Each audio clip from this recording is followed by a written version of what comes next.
Looking to add height and dynamic levels to your tabletop city? Today, we're crafting modular city stackers that double as docks, plus water tiles to bring your ports to life. These pieces work seamlessly with the city tiles from my last video, letting you build harbors, tired marketplaces, and intricate cityscapes with ease. Get ready because we're diving straight into this versatile build that's perfect for D&D, Warhammer, or any tabletop RPG.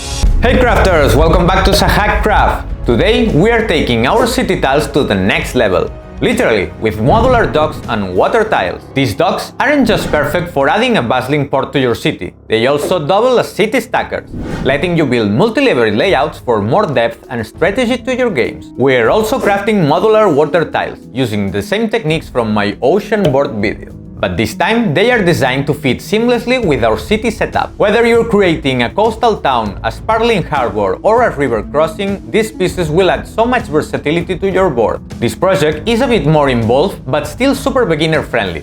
So let's grab some materials and let's get started. Great! First we will cut the pieces that will serve as stackers and docks simultaneously. I'm making 3 sizes, with the largest being the same size as one of the city tiles we created in the previous video. To do this, cut a foam piece that matches the size of your tiles minus twice the thickness of the bricks you will use later to cover the walls. In my case, that means squares measuring 28 cm per side. I trimmed the edges with a hot wire cutter, but the pieces were too large for this tool, so I switched to a utility knife. Using a metal roller as a guide, I managed to cut all the necessary pieces.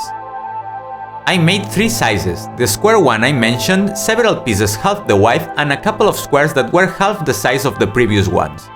Although you can use whatever quantities and dimensions you like, I will post a PDF guide on my Patreon, just like I did with the city tiles, showing all the measurements and quantities for the pieces I built in this video. Now that we have the base pieces cut, it's time to make bricks and cover all the walls. The bricks measure 1 by 1 by 2 cm, and while I had some left over from an old project, I still had to make many more. I have an older video about modular ruins where I go into more detail about how I make them. But essentially, I cut them with a hot wire cutter and texture them using the classic cannon stones method. Returning to our project, I initially used PVA glue to attach the bricks, but it turned out to be tedious, since everything shifted around too much while gluing. So I switched to hot glue, which dries much faster. After several trials, here's the method that worked best for me. Use hot glue to attach the entire bottom row to ensure everything is securely fixed. For the upper layers, switch to PVA glue, working row by row across all the pieces. Let it dry a bit before repeating the process until finished. You will notice the bricks stick out slightly from the center. This is due to the irregular shape and the slight thickness of the glue. This is perfect for the next step. I cut more tiles using the same sizes and types as in the city tiles video. Then, following the same pattern I used for the pavement, I spread a layer of PVA glue and start attaching the tiles gradually. I didn't worry too much about small gaps or imperfections, since they give the piece a more rustic look and adds a lot of character. Once all the pieces were finished and dried, I used filler to fill the gaps in the walls. This is the same filler used to cover holes in walls, and I bought the cheapest option I found at the dollar store. When all the gaps were filled, I whipped off the excess with a cloth and let everything dry for a couple of hours. Before continuing, it's a good idea to add extra texture to the tiles using our trusty foil ball. Next, I used the exact same techniques employed for the city tiles. First, spread fine sand over the surface with a brush to ensure it filled all the gaps. Then remove the excess sand. Spray it with alcohol and apply watered down PVA glue.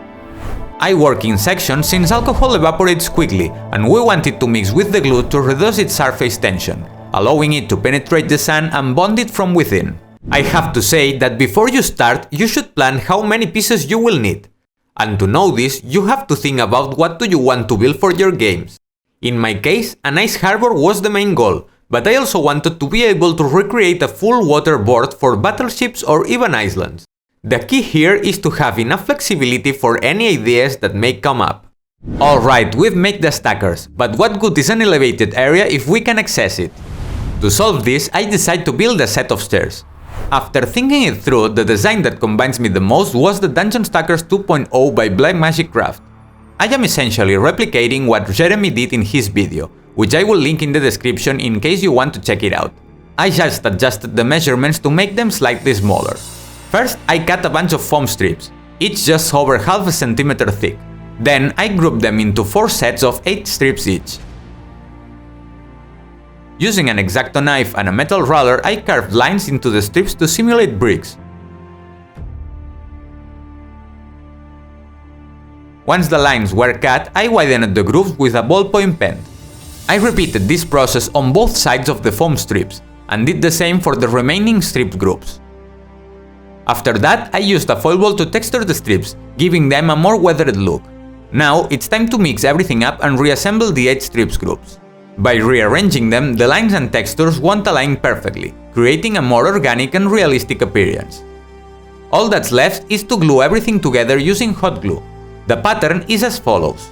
Start with a small step, then add a larger step that can fit a 28mm mini. Repeat until you've stacked 8 strips. Once assembled, trim everything with a hot wire cutter or a knife. If you measure the foam strips properly, you can make 2 staircases at a time. Unfortunately, I didn't plan ahead and my strips weren't long enough, so instead of doing this process 4 times, I had to do it 8.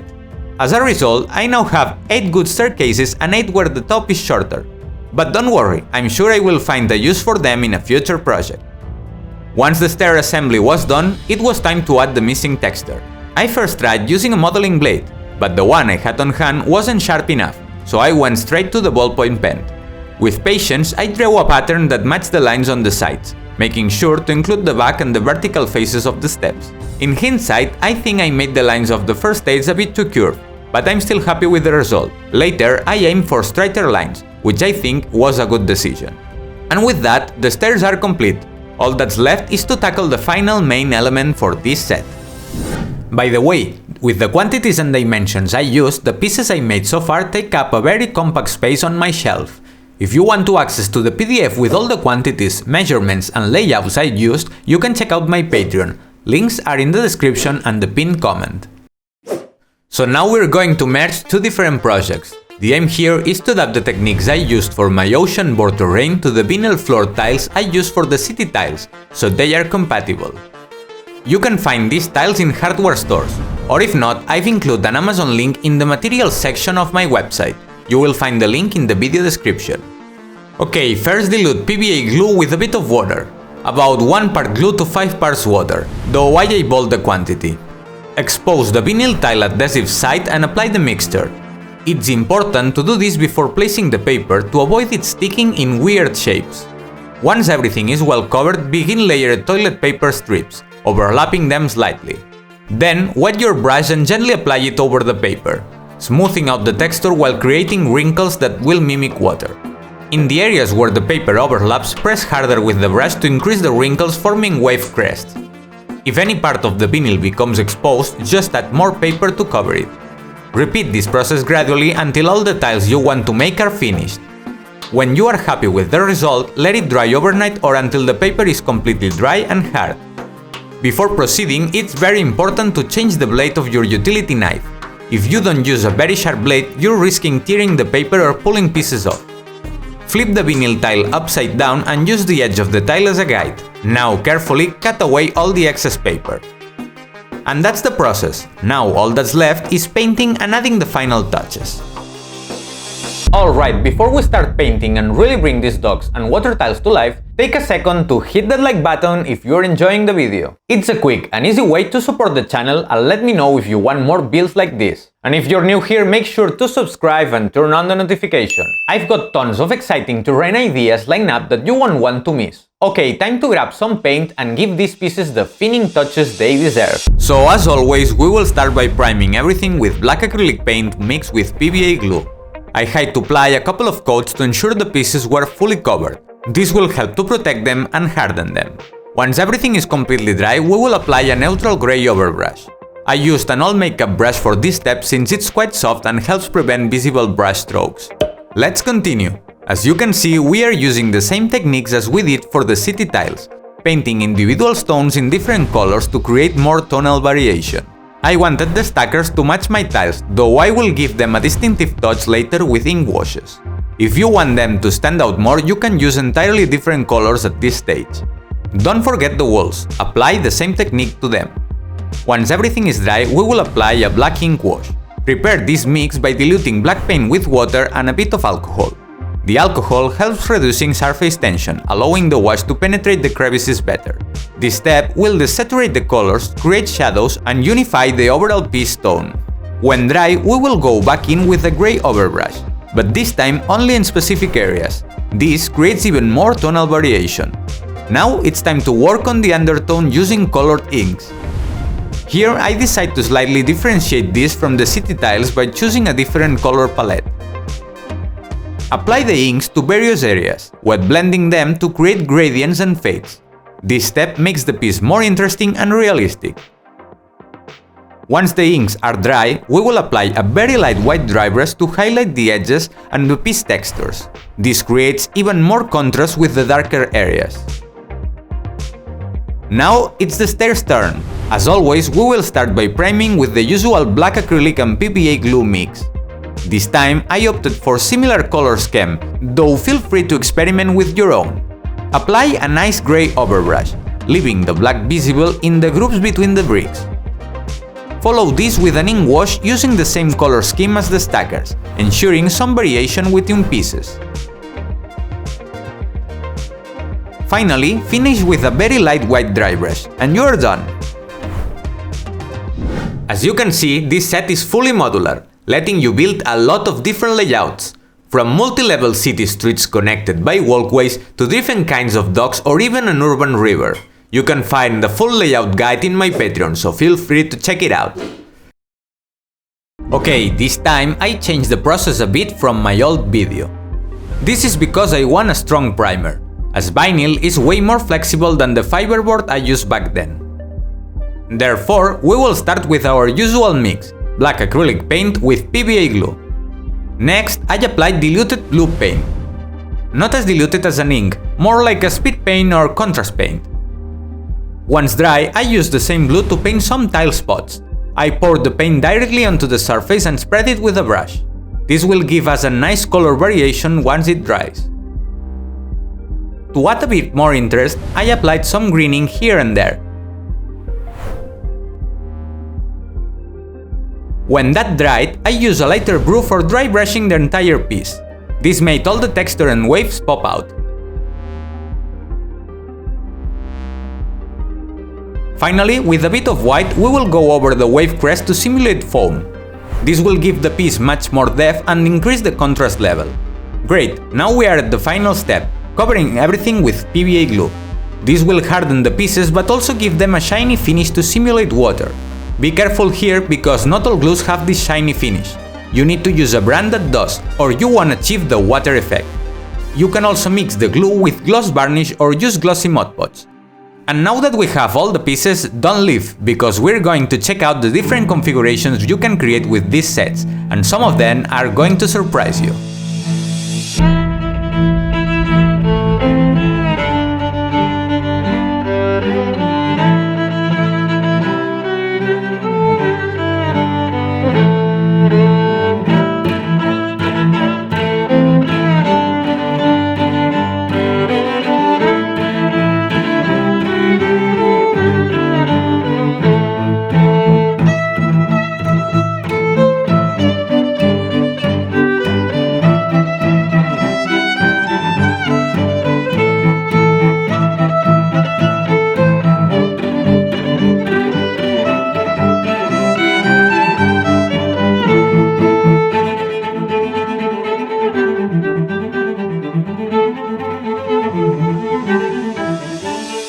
And there you have it! Our modular docks and water tiles are ready to expand your tabletop city. From a lively harbor to multi-level streets, these pieces bring so much flexibility and character to your layouts. Plus, the water tiles give you that extra element of storytelling. They even work for battleships or for recreating small islands. If you enjoyed this build, don't forget to give this video a thumbs up and let me know in the comments how you'd use these pieces in your games. Have a wild idea for modular terrain? I would love to hear it. And don't forget, if you're looking for templates, guides or inspiration, head over to my Patreon for exclusive content. Your support helps keep this channel going and lets me share more awesome builds with all of you. As always, stay creative, keep crafting, and I will see you in the next one.